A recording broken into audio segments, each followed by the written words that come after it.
There's no Western leader that has been in office as long as you have. Do I care about that? Because A Western leader is a Western leader. Because electorates normally throw people out. The nature of electorates and democracies is that people get tired of it and they move to another person. That is if you are telling me, that everyone has to conform to what the West tells us to do. I'm not one of those people. The Western world is a world on its own. It has many good things that they do. It has many bad things they do. There's no democratically elected leader in a generally accepted democracy that has been in office as long as you. Democracy is not defined by the West. No.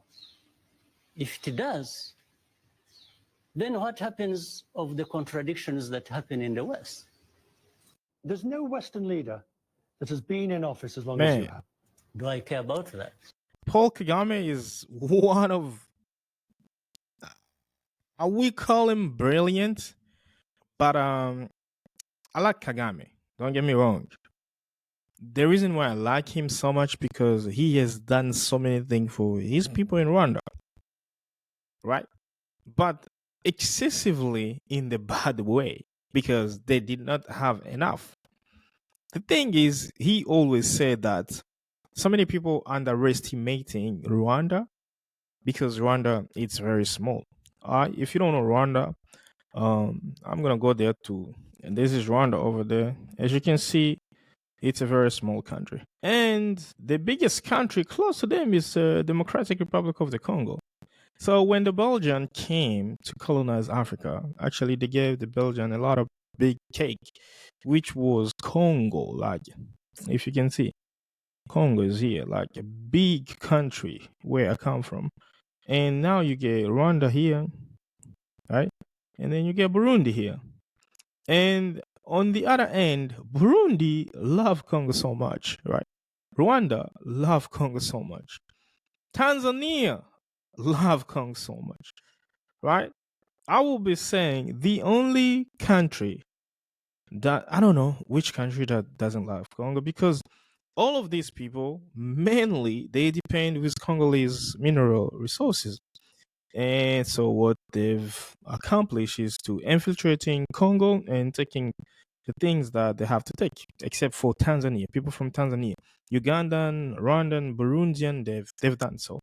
Zambians, they do trade properly, which is, it's kind of good. So President Kagame, he always say that because they know our country is very small, so we depend on them, but one day we're going to show them that it's not about the size, but it's about the mindset, which is Kagame has done a lot of things to overcome that mindset, to really, really like going beyond that and be like, we need to show them that Rwanda has done better and it's going to do better without them, right?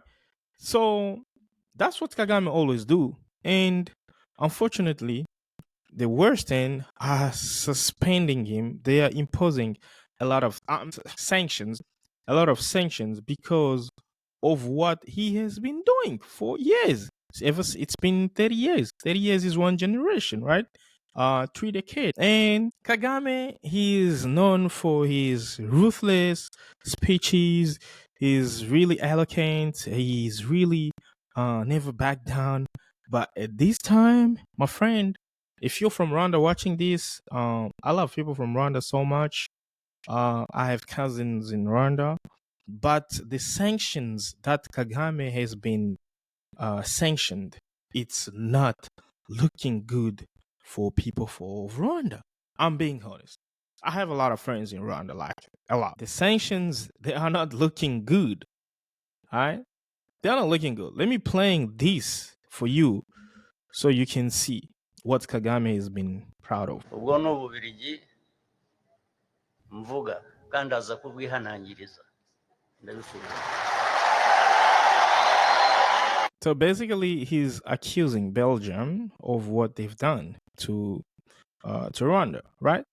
And as you have to know, he might be right, but Belgians, they had no interest in Rwanda. They had interest in Congo. Therefore, They put all the assets in Congo. They've never done major things in Rwanda, right? Congo was the favorite place for Belgium because they can be taking a lot of stuff in Congo. So he's talking in Kenya, Rwanda, but he says the Belgian destroyed Rwanda, killed Rwandans, and this is history, goes behind just the past 30 years. They say we do not allow you to do this or that. And we ask them, but who are you? Who put you in charge of us? With the limited means we have, we will stand up to them. You know, I told you earlier before, he always said they are underestimating them because they are limited. They don't have any capacity of doing big things and stuff like that. So he always say they will stand up big. It's not about what they have, it's about their mindset. We will stand up to them. I am talking about those who spend their time persecuting us, insulting us.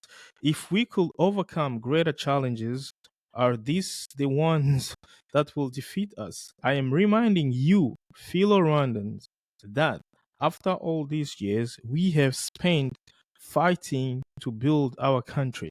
We want to be Rwandans. We do not want to be Belgians. President President Kagame is telling people about the Rwanda. So ubwo ni Ububiligi that's it. mvuga kandi aza kubwihanangiriza ndabifite. Ububiligi bwishe u Rwanda bukica abanyarwanda amateka aya yose arenze imyaka 30 gusa. Twarabihanangirije kuva kera, turaza kubihanangiriza n'ubu ngubu.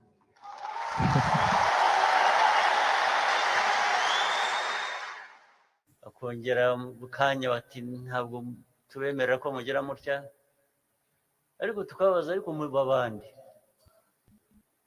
So as you can see, he's very eloquent, but he's speaking in Kenya, Rwanda. So you're not gonna understand that. I do understand a tiny bit of Kenya, Rwanda, like a tiny bit.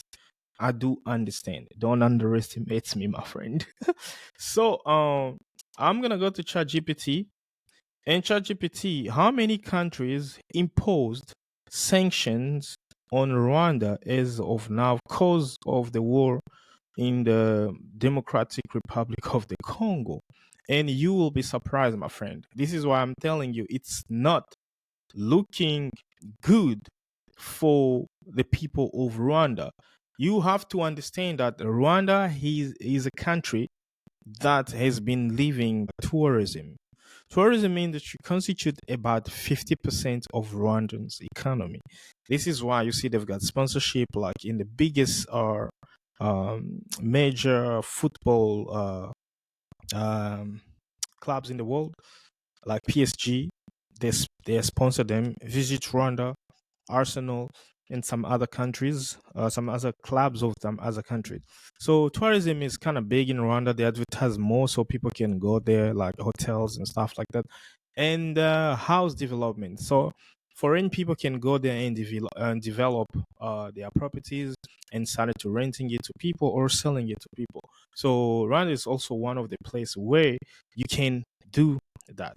So as of April 14, 2025, several countries and regional organizations have imposed sanctions on Rwanda due to its alleged involvement in the conflict in the Democratic Republic of the Congo, DRC. These measures primarily respond to accusations that Rwanda supports the M23 rebel group, contributing to instability in the eastern DRC. The sanction include travel bans, I'm telling you, asset freezes, suspension of aid, and other economic restrictions, right? Country number one that started this kind of thing, the number one, and entities imposing sanction. United States of America sanctioned Rwanda, individual and entities accused of fueling the conflict, including the Minister of State for Regional Integration, James Kabarebe.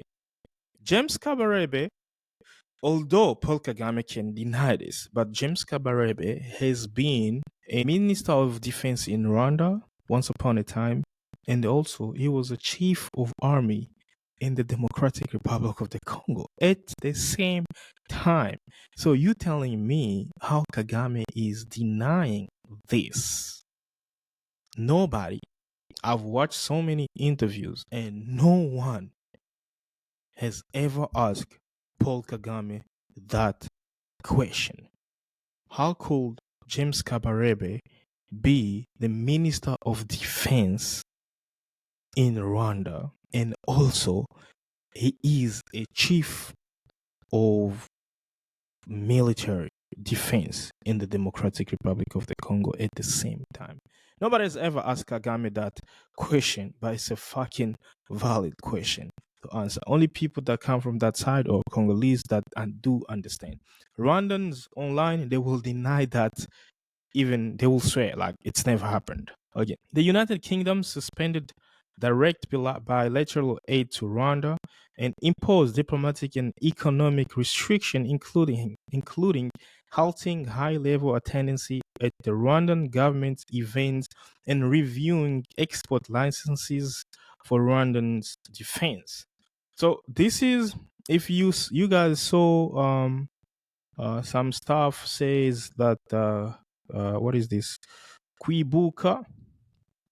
This is Paul Kagame tweet. What is TikTok? Yeah. If you see, they say Kwibuka. Kwibuka means to remember. Yeah. Kwibuka means to remember. And this was the first time people of the world, they are refusing to attend that Kwibuka because, as I said before, Kagame has been living by the outside aid to fund Rwanda and to develop Rwanda. So this is the first time they are including halting high-level attendance at the Rwanda government event.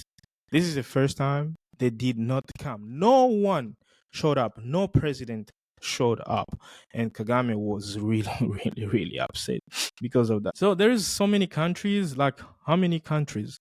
Almost 20 countries has imposed sanction in Rwanda, and this is not looking good. What are those countries? Like United Kingdom, United States, Canada suspended issuance of permits for exporting controlled goods and technology to Rwanda. Germany suspended new financial commitments reviewing existing development occupation. European Union, Belgium, several diplomatic ties with Rwanda, accusing they even had to chase the Belgian embassy in Kigali. Norway, Sweden, Denmark, Finland, Netherlands, Ireland, Switzerland, Japan, South Africa. South Africa put the soldier. Kenya. I don't trust Kenya because the president of Kenya apparently has been getting a lot of funds from supporting the M23 as well. But this is just a statement that they condemned and stuff like that, blah, blah, blah. Kenya and Uganda, we don't trust them because Kagame, before he started the revolution in Rwanda, he used to be based in Uganda, and he used to fight in Uganda with Museveni to take down Idi Amin, the biggest dictator in Uganda. And well, only Tanzania and Zambia that I will be saying that they are true to Congo. And that's it, man. If you're from Rwanda, man, I know so many people in Rwanda, they don't express their feeling because if you do express that, things will change for you. But Kagame has been doing some horrible things in Rwanda, and this is costing them a lot. And it seems like he's coming to an end because he says he doesn't give a shit about the West. But remember what happened to Muammar Gaddafi. I do not want the West to control Africans the way they do control.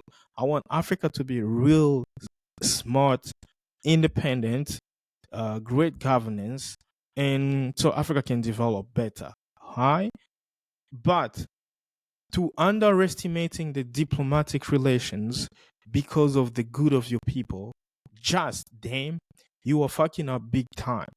Diplomatic relationships are the best things to happen to a country. You can travel for free, you can go places, you're good.